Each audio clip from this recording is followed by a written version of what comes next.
What happens when one of music's most beloved icons sits down with daytime television's most controversial panel? You won't believe what unfolds when Janet Jackson faces off against The View hosts in what starts as a routine promotional interview, but quickly spirals into television's most explosive confrontation of the year.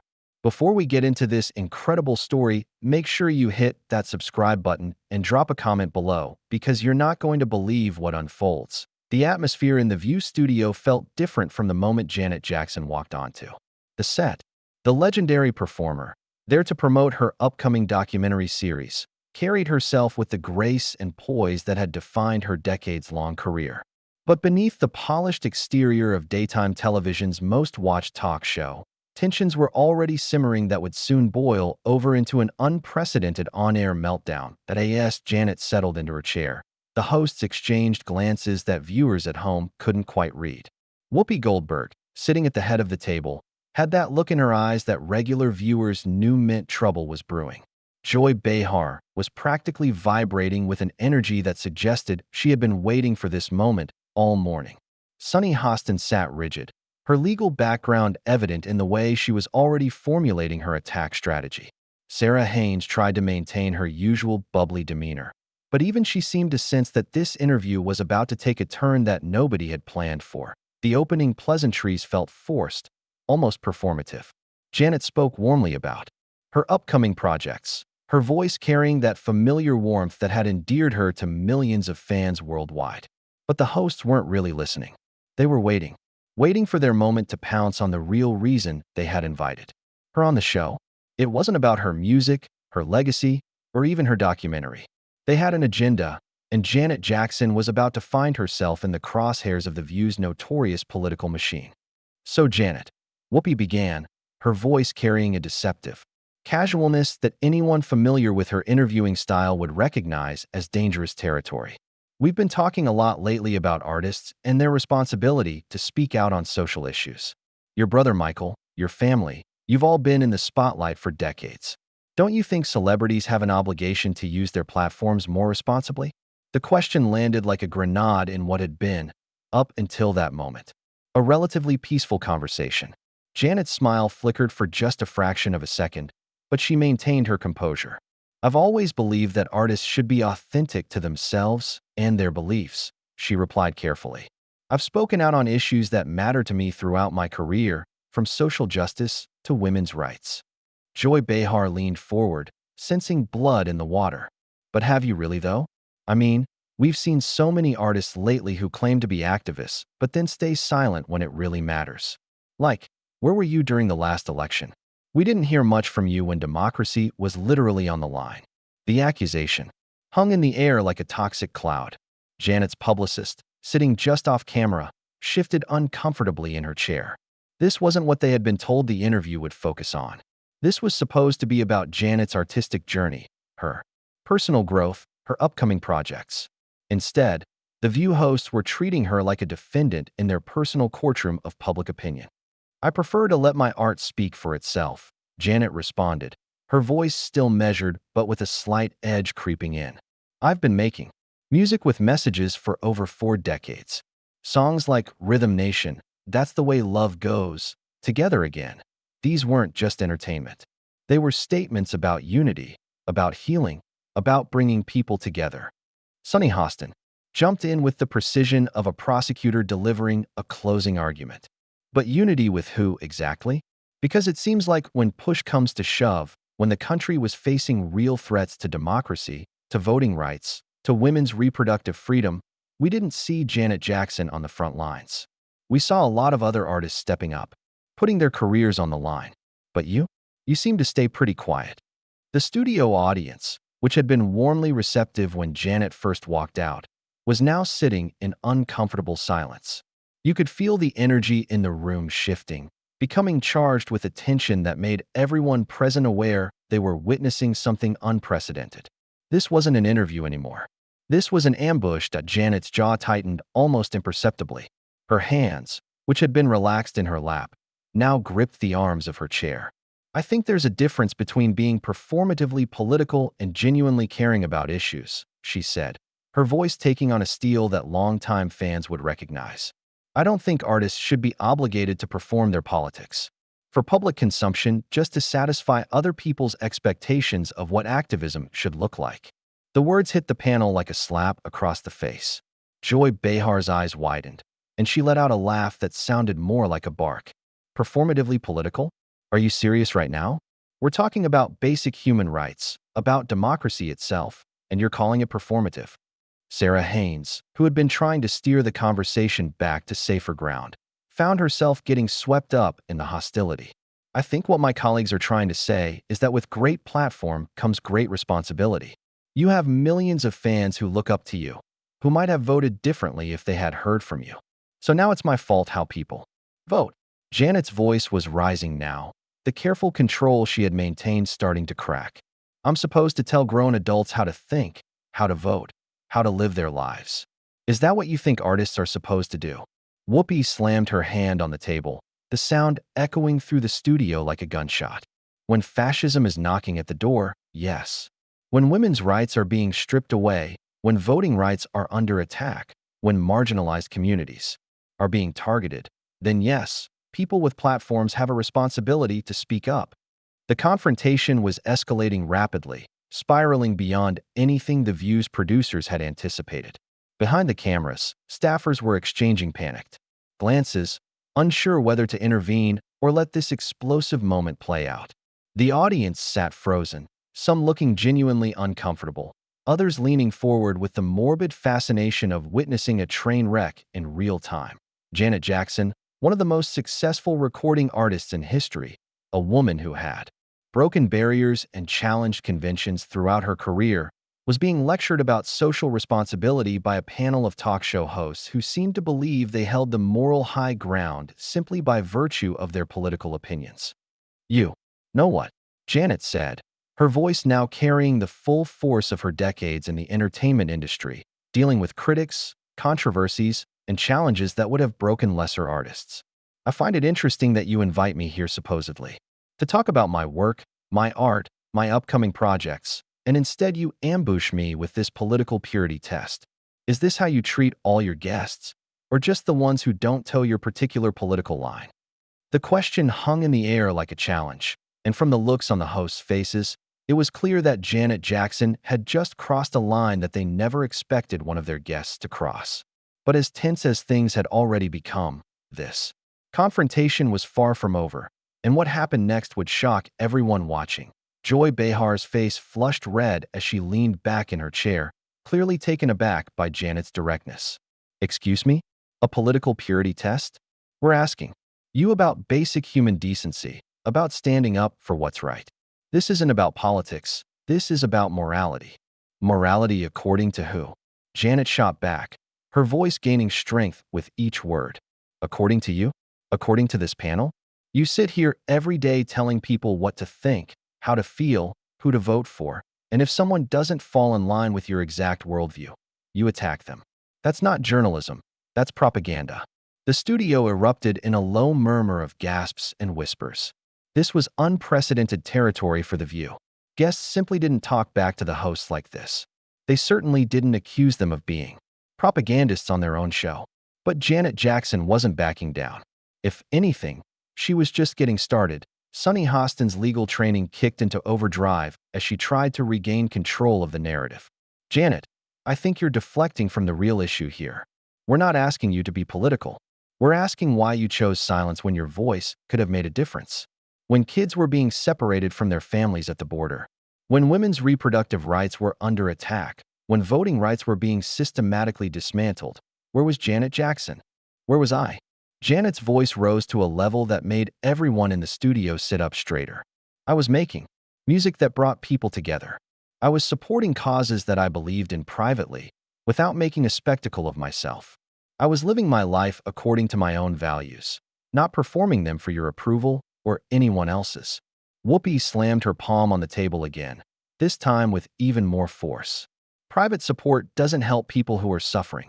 Private support doesn't change laws. Private support doesn't save democracy, and public grandstanding does.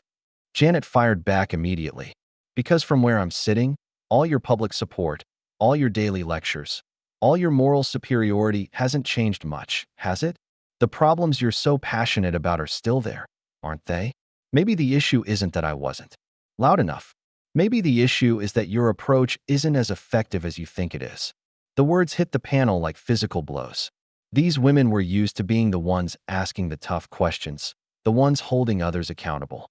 They weren't used to having their own methods and motivations questioned by someone sitting in the guest chair. Sarah Haynes, desperately trying to salvage what was left of the interview, jumped in with what she clearly hoped would be a more diplomatic approach.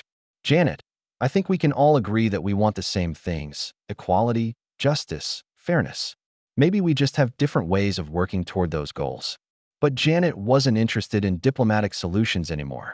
The gloves were off, and decades of frustration with the entertainment industry's political expectations were pouring out of her. Do we want the same things, Sarah? Because it seems to me like what you want is for celebrities to be your personal cheerleaders, to validate your political positions by repeating them back to you on cue. You don't want independent thinkers.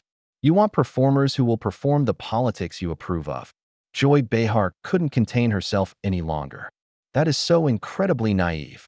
Do you think this is a game? Do you think politics is just some abstract concept that doesn't affect real people's lives? People died because of the policies we were fighting against. And people died while you were fighting against them too. Janet responded with ice in her voice. So maybe your fighting isn't as effective as you think it is. Maybe instead of attacking artists for not being political enough, you should be asking why your own political activism has been so unsuccessful. The studio fell into a stunned silence. The audience looked shell-shocked. The hosts looked like they had been physically struck. This was supposed to be their domain, their turf, their rules. But Janet Jackson had just flipped the script entirely, turning their own accusations back on them and exposing what she clearly saw as the fundamental hypocrisy of their position. That Whoopi's voice, when she finally found it, was dangerously quiet. So you're saying that fighting for justice, fighting for equality, fighting for democracy is unsuccessful? You're saying that standing up for marginalized communities is pointless. I'm saying that lecturing people on television every day isn't the same thing as actually fighting for anything, Janet replied with devastating precision. I'm saying that attacking other people for not being political enough isn't activism, it's performance. And I'm saying that maybe if you spent less time criticizing artists for their supposed silence and more time actually listening to what their art is saying, you might understand that there are many different ways to make a difference in this world. The confrontation had reached a boiling point that no one in the studio had seen coming. What had started as a routine celebrity interview had exploded into something much more profound and disturbing. A complete breakdown of the usual power dynamics that govern these kinds of interactions. Janet Jackson, one of the most successful and influential artists of her generation, was systematically dismantling The View's moral authority on live television. But the hosts weren't ready to surrender their platform without a fight. And what came next would push this already volatile situation to its absolute breaking point. Sunny Hostin's voice cut through the tension like a blade, her prosecutorial instincts taking full control. You know what, Janet? I think I understand what's really happening here. You're deflecting because you know we're right. You know that when it mattered most, when your voice could have made a real difference, you chose your comfort over other people's lives. And now, you're trying to make us the villains for calling you out on it. The accusation was so personal, so vicious, that even the usually unflappable Janet Jackson visibly recoiled. But instead of backing down, something shifted in her demeanor. The diplomatic facade that had been cracking throughout the interview finally shattered completely. My comfort. Janet's voice was now razor-sharp, cutting through the studio with surgical precision. You want to talk about comfort? Let's talk about the comfort of sitting behind this desk every day, collecting your paychecks, lecturing people about morality while contributing absolutely nothing to the causes you claim to care so much about. At least when I make music, I create something.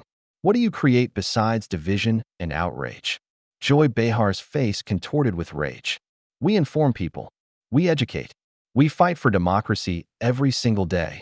You fight for ratings every single day. Janet corrected with devastating calm. You manufacture outrage for profit. You turn every issue into a performance, every tragedy into content for your show. And then you have the audacity to lecture artists about using their platforms responsibly? Look in a mirror. The words landed like bombs. Whoopi Goldberg, who had built her entire career on being the unshakable moderator who could handle any situation, looked genuinely rattled for the first time in recent memory. That is completely out of line. We have spent decades fighting for the things we believe in, long before this show even existed. And what do you have to show for it? Janet asked, leaning forward in her chair with the confidence of someone who knew she had just gained the upper hand. Decades of fighting, decades of lecturing, decades of moral superiority, and the problems you're so passionate about are worse than ever. Maybe the problem isn't that other people aren't loud enough. Maybe the problem is that your approach doesn't actually work. Sarah Haynes, looking desperately uncomfortable, made one last attempt to salvage the situation. Janet, I think we all want the same things. Can't we find some common ground here? But Janet was done pretending this was a reasonable conversation. Between reasonable people. Common ground? Sarah, your colleagues just spent the last 20 minutes attacking me for not performing my politics the way they think I should. They accused me of valuing my comfort over other people's lives. They called me naive and irresponsible. And now you want to find common ground? The time for common ground was before you decided to ambush me. Sunny Hostin wasn't finished. Nobody ambushed you. We asked you legitimate questions about your responsibility as a public figure, and you turned it into an attack on us because you can't handle being held accountable. Accountable to who? Janet's voice rose to fill the entire studio. To you? Who made you the arbiters of social responsibility? Who gave you the authority to determine whether my contributions to society are sufficient? You sit here every day judging everyone else, but who judges you? Who holds you accountable for the damage you do with your constant negativity and division?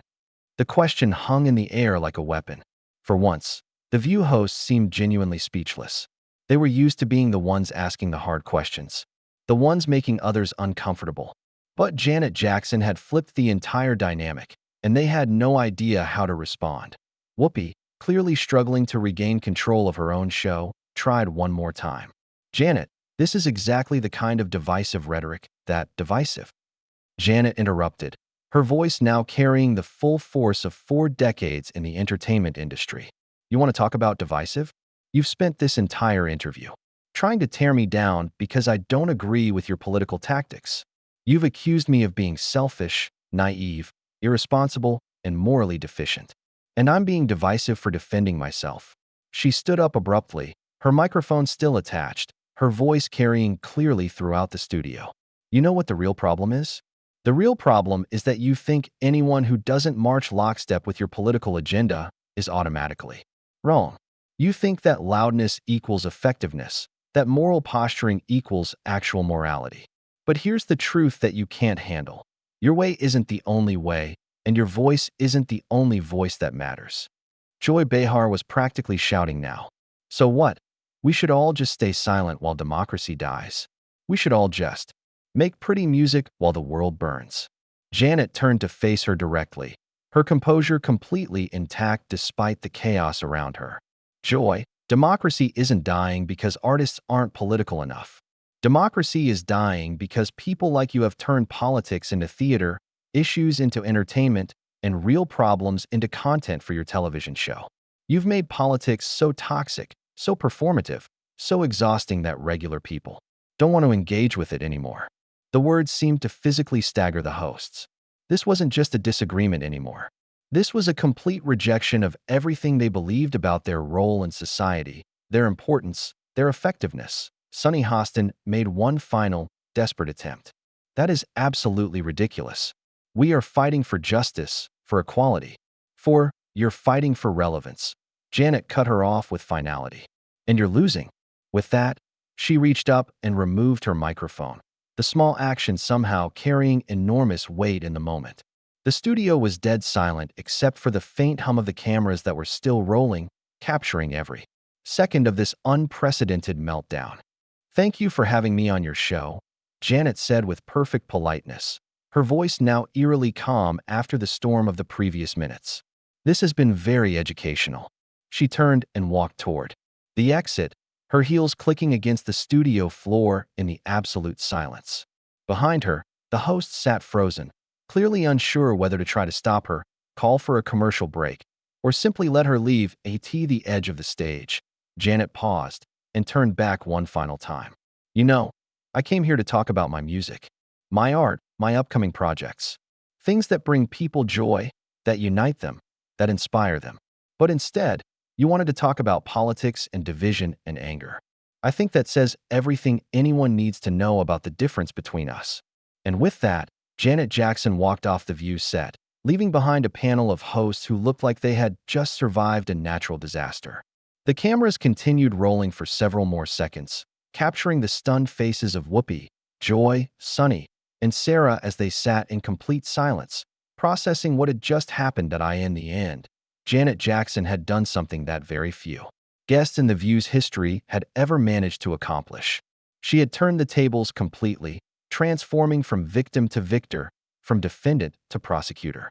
She had exposed what she clearly saw as the fundamental hollowness of their moral authority, and she had done it with the kind of devastating precision that only comes from decades of experience handling hostile interviews and difficult situations. The confrontation was over, but its impact would resonate far beyond the confines of the studio, leaving viewers with a perfect example of what happens when manufactured outrage meets genuine authenticity, and authenticity wins.